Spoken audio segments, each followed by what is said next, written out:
இதற்கு முந்தின வீடியோ பார்த்தீங்கன்னா இதனுடைய தொடர்ச்சி தெரியுங்க. இந்த குல்கந்து தயாரிக்கிறோம், ரோஸ் பெட்டல்ஸ், அதாவது ரோஜா இதழ்களிலிருந்து குல்கந்து தயாரிக்கும் முறை, அதனுடைய தொடர்ச்சி தான் இந்த வீடியோ.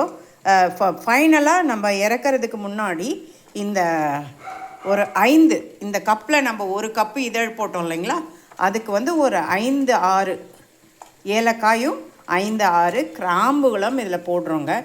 இதான் நம்மளோட குல்கந்து முறையின் தனித்துவமான முறை, special unique method of preparing gulkand with rose petals.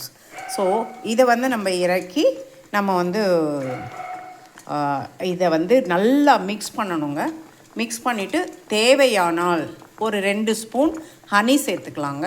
யூஸ்வலாக நான் என்ன பண்ணுவேன்னா, ஏற்கனவே ஹனியில் ஒரு 6-7 மாதங்களாக ஊறிக்கிட்டு இருக்கிற லெமன், அதில் உள்ள ஹனியை எடுத்து அந்த கண்டென்ட் எடுத்து 2 ஸ்பூன் இதில் ஆட் பண்ணி இதை நல்லா ஆற வைத்து பாட்டிலில் வச்சுக்கோங்க. Preferably glass bottle or PET bottle. Glass கண்ணாடி பாட்டிலும் வச்சுக்கலாம், பெட் பாட்டிலும் வச்சுக்கலாம், அவரவருடைய விருப்பங்க. அது உங்களுக்கு பார்க்கும்போதே தெரியும், முன்னாடி பார்த்த வீடியோவில் எப்படி இருந்தது, இப்போ எப்படி இருக்குது மெல்ட் ஆகி அப்படிங்கிறது. இதை நம்ம 1 ஸ்பூன் டு 2 ஸ்பூன் சாப்பிடலாங்க. மேலுமாக இன்னொரு பழக்கம் பெரியவர்கள் கொண்டிருந்தார்கள். என்னென்னா, ட்ரெடிஷ்னலாக இதை வெத்தலை, பீட்டல் நட்ஸ்ன்னு சொல்லுவாங்க இல்லையா, பீட்டல் நட்ஸ், அந்த மாதிரி அந்த வெத்திலையோடு இதை வச்சு சாப்பிடுவாங்க. ரொம்ப நல்லாயிருக்கும், டேஸ்டியாக. அது இன்னும் தொண்டைக்கு இதமாக இருக்கும். தொண்டையில் உள்ள கிருமிகளை நம்மை தாக்கக்கூடிய கிருமிகளை அழிக்கும். இன்னும் நம்ம சுவாசத்தை தூய்மைப்படுத்தும், சுவாசத்தை ஈஸியாக கொடுக்கும், நெஞ்சு சளிகளை போக்கும். ஸோ எவ்வளோ மருத்துவ குணங்க.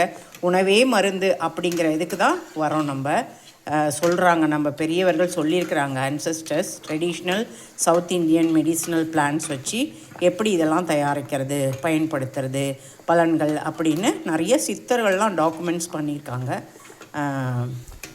தேங்க்யூ. நீங்களும் இந்த மாதிரி ப்ரிப்பேர் பண்ணி செய்து பலனடையுங்கள்.